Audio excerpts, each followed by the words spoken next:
I got on LinkedIn. I hadn't even had a LinkedIn account until 2020.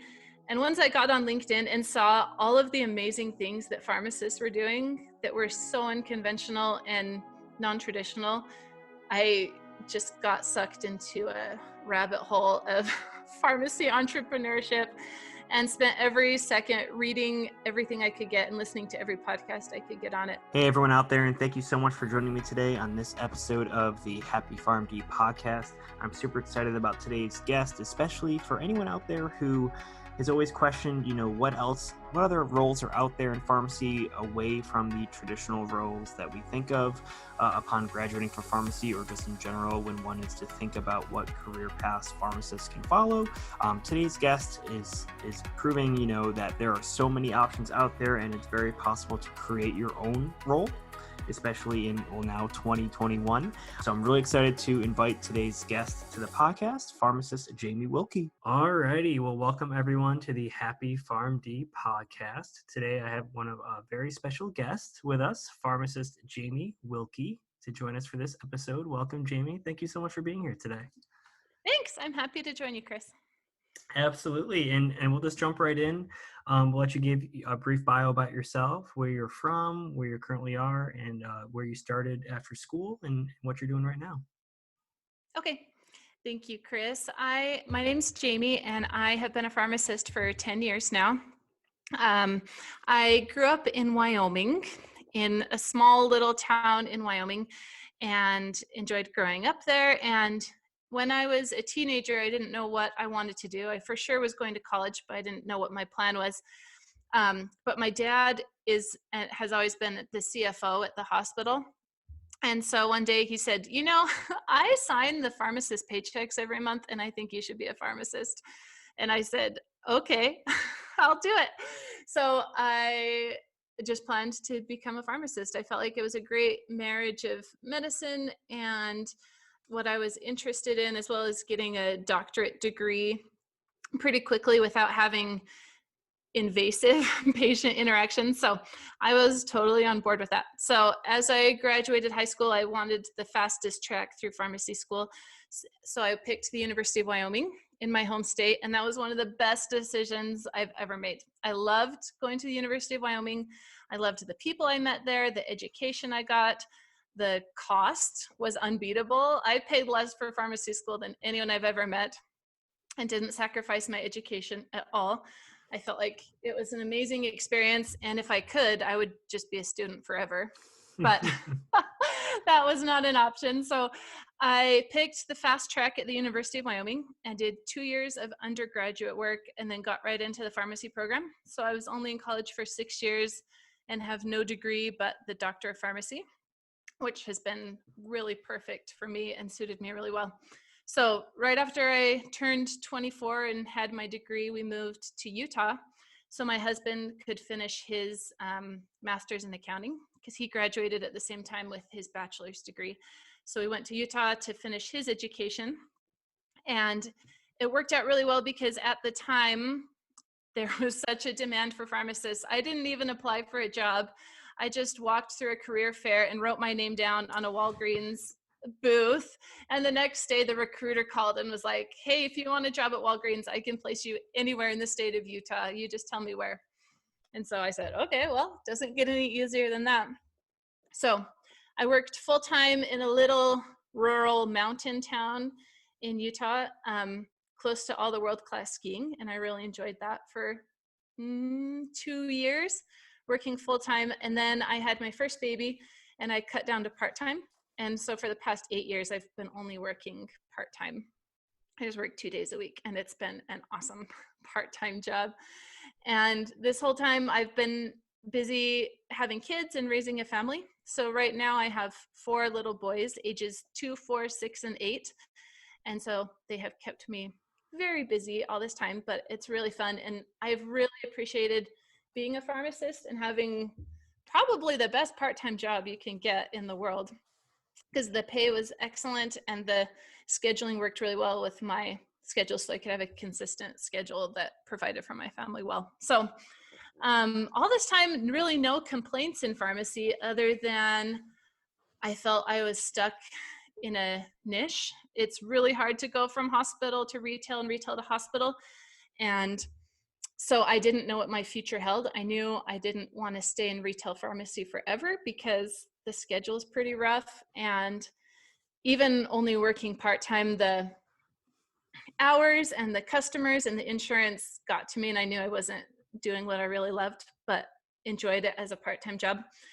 And so this year, with the onset of the pandemic and more stressful working conditions and more work than I wanted to be doing, I felt like I wanted something different and really thought, if I want to get out of community pharmacy, I have to go get a residency or I have to get board certified, because that's what you do in pharmacy. You have to get more education. My doctorate degree is not enough. I need more. And so I looked at residency programs and was overwhelmed by even trying to get into one, let alone moving across the country and working 80 hours a week, plus presenting at conferences. It just felt like something that was not suitable to my family.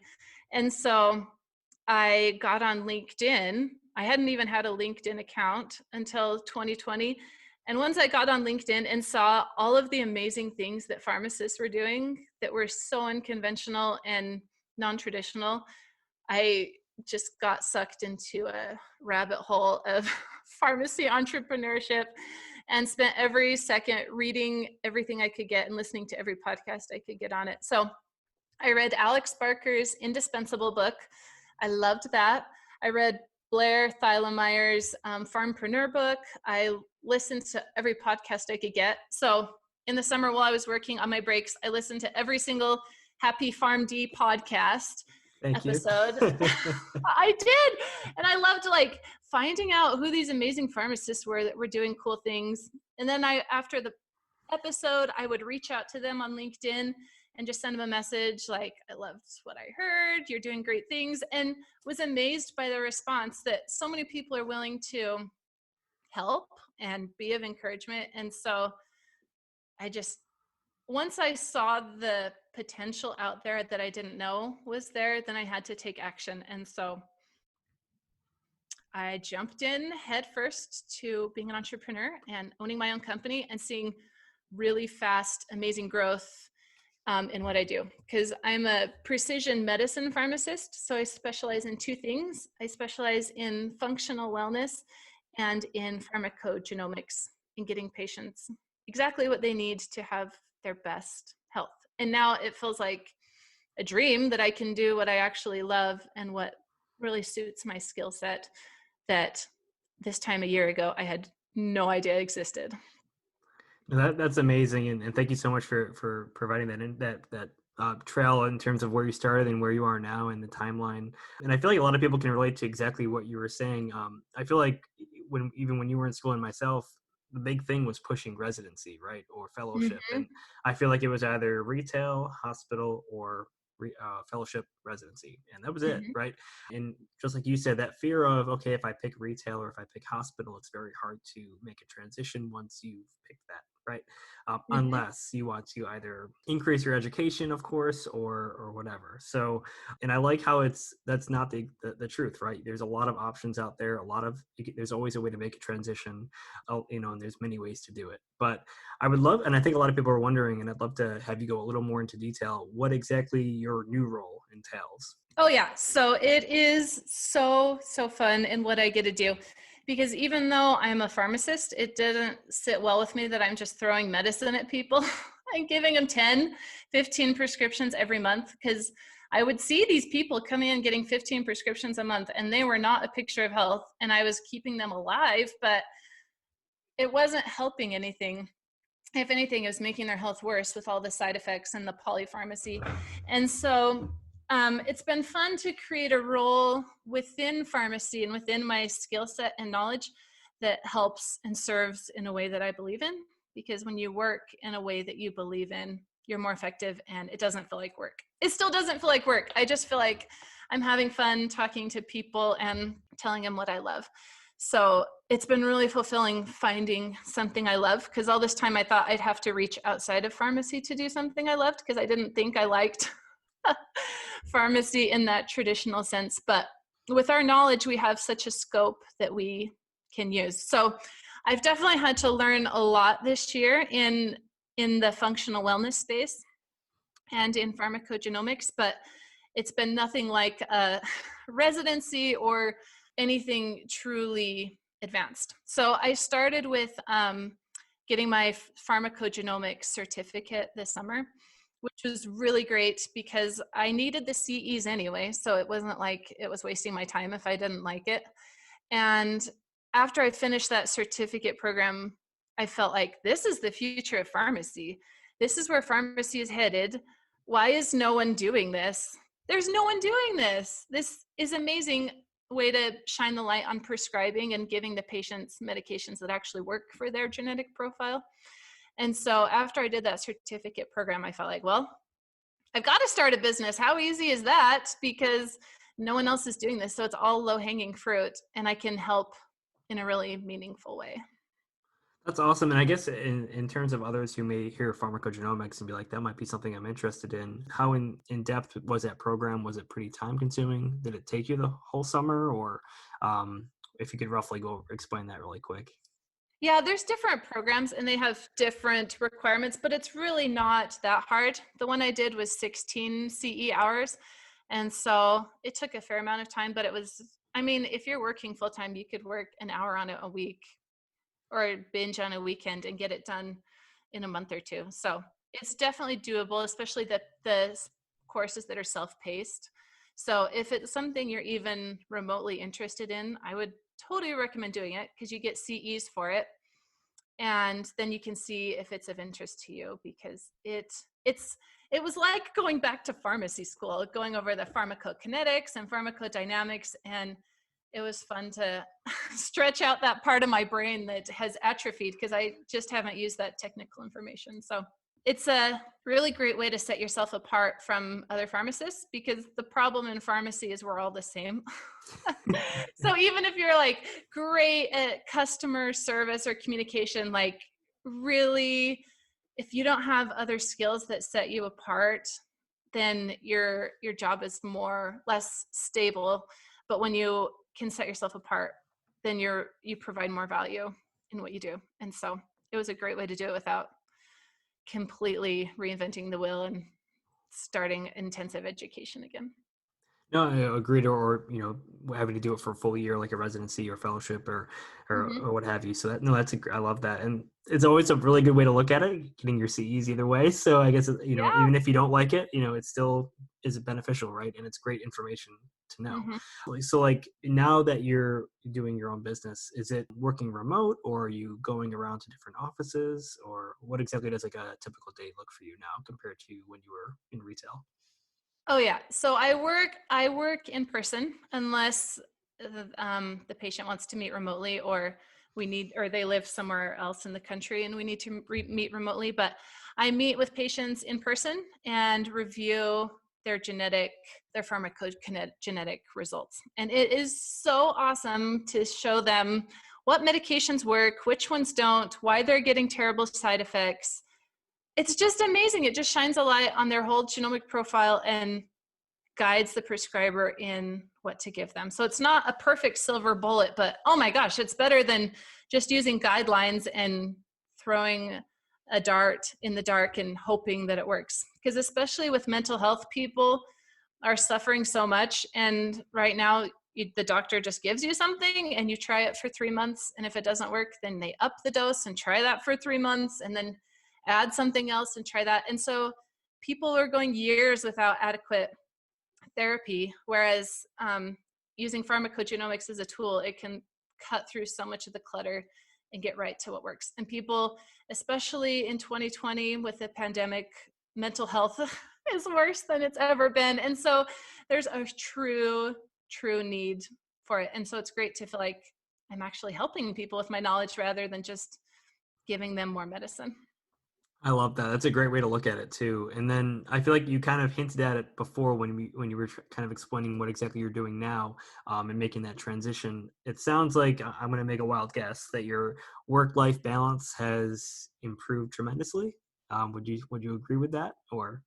Well, this year I have worked nonstop because being an entrepreneur, like throwing myself into the business world, I've worked like a crazy person, but it's been worth it because I'm building a future that I want. And so it's been so rewarding. It's certainly been a lot of work, and I haven't watched Netflix for so long, but it's valuable in that I'm creating the career I want, because ultimately, as I build my business and hire more pharmacists, then I'm not going to have to be on site for every single penny that I earn, because true wealth comes from different streams of income and growing businesses rather than clocking in and out to a job. So I feel like I have much more stability, much more control over my future. And now there's no cap on what I can earn. I can earn so much more than I could in a corporate setting where I was just waiting for a raise. It's amazing. So truly my work-life balance has been crazy this year because it's so much work, but I've been happier, and I know I'm building something great for my future. So it hasn't even felt like work. It's been wonderful. Well, I mean, that's when you know you found the right career, right? When it Mm-hmm. doesn't feel like work anymore, right? It's just Yeah, full enjoyment, and you just look forward to it every day. exactly. And in terms of back when you were in school or when you were in retail, did you ever see yourself as being in an entrepreneurial role, or did you kind of see yourself always being in the traditional pharmacy role? Oh, heck no. I was never going to be an entrepreneur because I associated our entrepreneur with like owning a brick and mortar store or starting a pharmacy or like starting a restaurant, like something that you have to have an investment of $250,000 before you can even get in there. And then if it fails, you lose big time. And so I always felt like, heck no, am I going to do something like that? But all this time, I've been saying you can't ever truly get wealthy clocking in and out to a job. If you really want to grow your income and have an incredible life, you got to start a business. Business owners is where it's at. And so I never expected to be in this role, but now that I'm here, I'm like, why did I not think so? If I can do it, anyone can do it.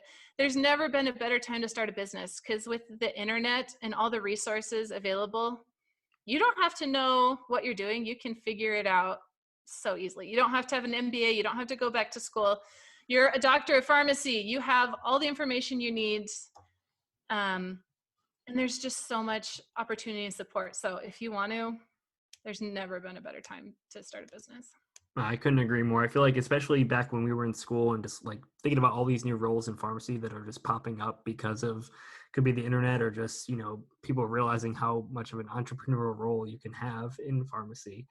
It's pretty amazing if you look back and think of all the traditional roles that were outlined for us. And now it's like all these things popping up that no one would have ever thought would have existed Yeah. in this field. And I guess, and also, I know you also said you did coaching as well. So I'm assuming, did this play a huge role in you kind of figuring out what you wanted to do as well? Yeah, I resisted coaching for a while because even though I read the books and listened to the podcast, I felt like I am a highly motivated person. So I can absolutely do this by myself. And so I didn't want to pay the money and invest that time doing that instead of just growing my business. But the more I saw what other successful people were doing and the value they placed on coaching, I said, okay, I'll just give it a try. And now I can see the value of a third party perspective, because right now, as I'm creating my own thing, the only people I'm talking to about it are my friends and my family, and they're not pharmacists. So everything they say is like, great, that sounds like you're doing really well. Good job.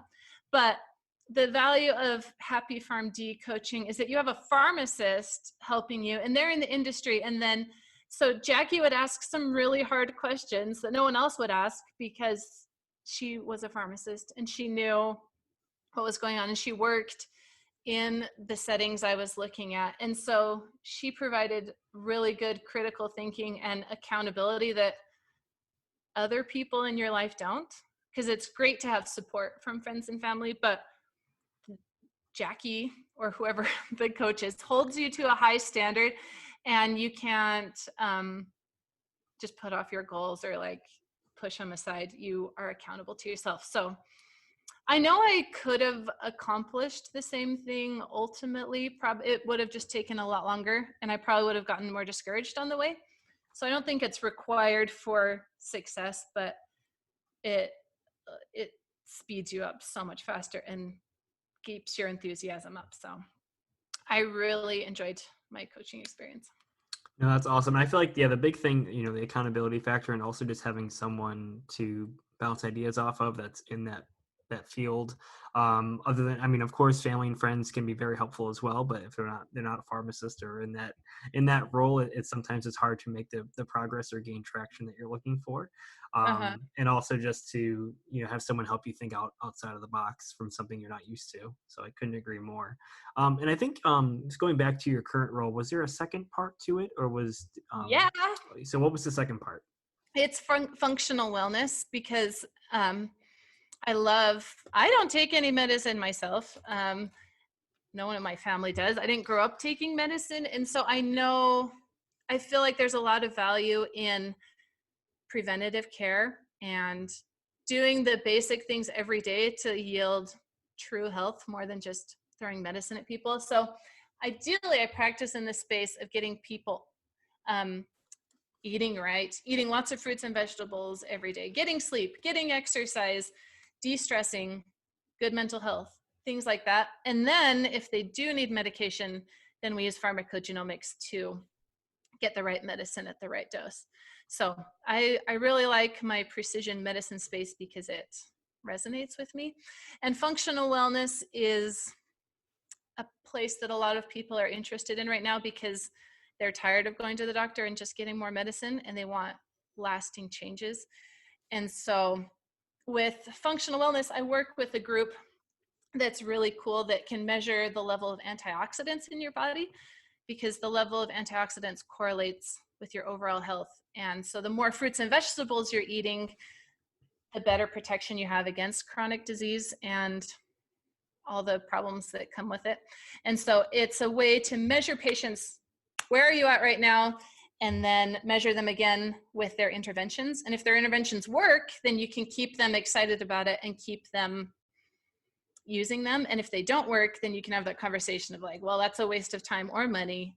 Let's try something else. And so it's been really encouraging because for so long, functional wellness has been hard to incorporate into practice because you can't monetize it. And doctors know it's important, but unless they can get paid for providing that advice and intervention, it really just hasn't been integrated. So it's a cool way to get doctors, patients, and independent pharmacies putting that at the heart of their practice, because that's what I really believe in. And that's what people are looking for, is a solution away from traditional medicine. And why do you, and I guess that kind of brings up when I'm thinking about it, why do you think that's becoming more popular now? I feel like functional medicine is, like you're saying, it's always been in the background, but hasn't been talked about or used in practice that much. And now recently, I feel like it is kind of picking up traction and interest. Why do you think it's more people are just getting sick and tired of polypharmacy, or just always, being prescribed a medication to try and treat something instead of maybe doing a lifestyle change or modification? Or what do you think is like the biggest reason for that? I think the biggest reason is because we're terrible at eating as Americans and have terrible diets. And so we're feeling poorly, and just throwing medicine at it is a Band-Aid, and it's not going to the root cause. And so it's exhausting to go to doctor's appointments, pay the co-pays, go to the pharmacy, try another medicine, back to the doctor, back to a specialist.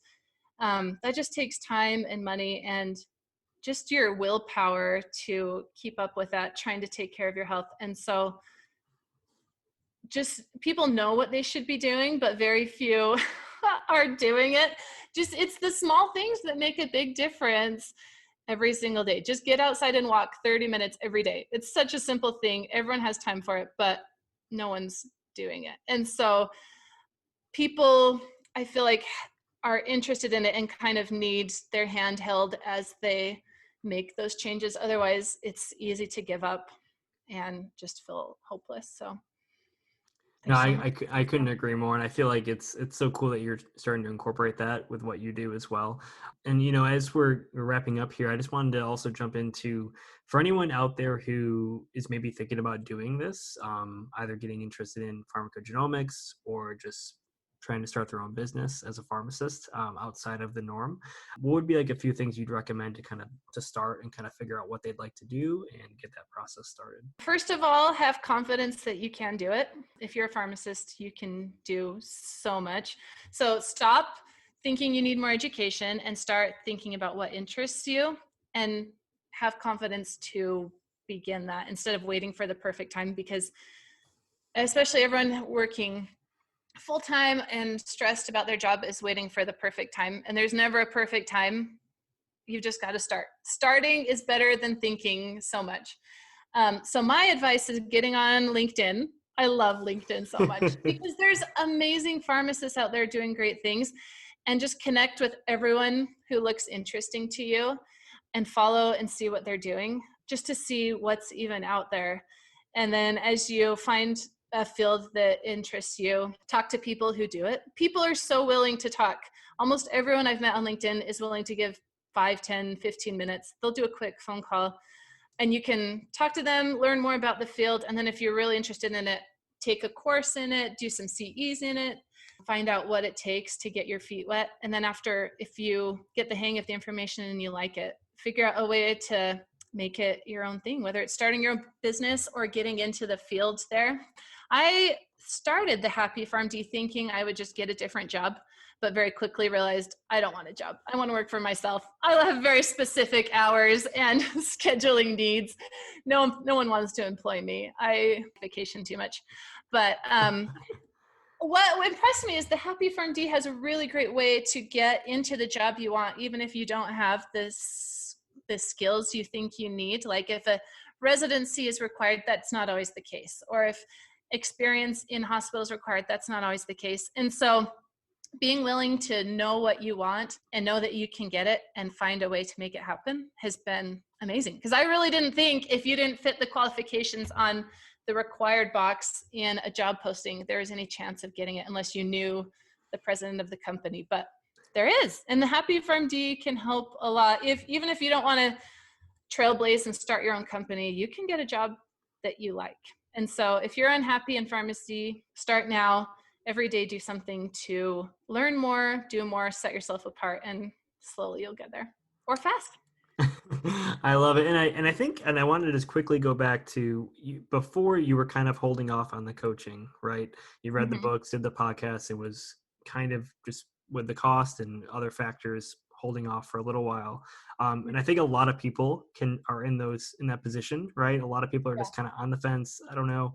What was it where the light bulb went off and you decided to hop over the fence and get into it? What was like the biggest reason that you did that? The biggest reason I did and went with the Happy PharmD, because Alex said there's a money back guarantee, and if you don't like it, you can get your money back. And I was like, oh, I'm going to take him up on it. If I don't like it, I am definitely going to, because I could use this seed money so much more in my business. Like when you start a business, you get costs and they add up. And so I felt like it'd be more beneficial in my business, but I was really curious about it and it kept bugging me in the back of my head. And so I knew I should do it, but then that made me do it. And now I'm so glad I did. And as we close up here, how can people reach out to you with questions? If they're curious about the functional medicine, pharmacogenomics, starting your own business, all the above, what's the best way for them to reach out to you? And I know you're going to probably say LinkedIn. Absolutely. Yes, reach out on LinkedIn. I love questions. I love talking to people. I know so many people have helped me, so I love to pay it forward and just help. We pharmacists have to stick together. It's not competitive. It's all about collaboration. The tide raises all boats, something like that.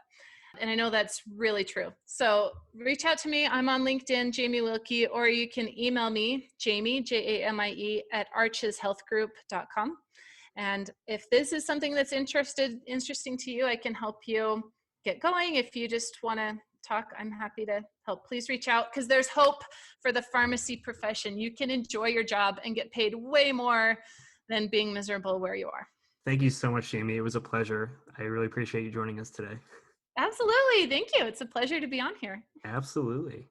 Well, thank you guys all for joining me today again for this episode of the Happy PharmD podcast. I really hope you got some useful information from our discussion with Jamie Wilkey and just learning about how to, find something in pharmacy that you truly love and, to be able to find a role that doesn't feel like work, right? When you get to that point where you wake up every day looking forward to work, while you're in the middle of working, doesn't feel like it, you've really found happiness and the right role for you. And that's what we're all about here.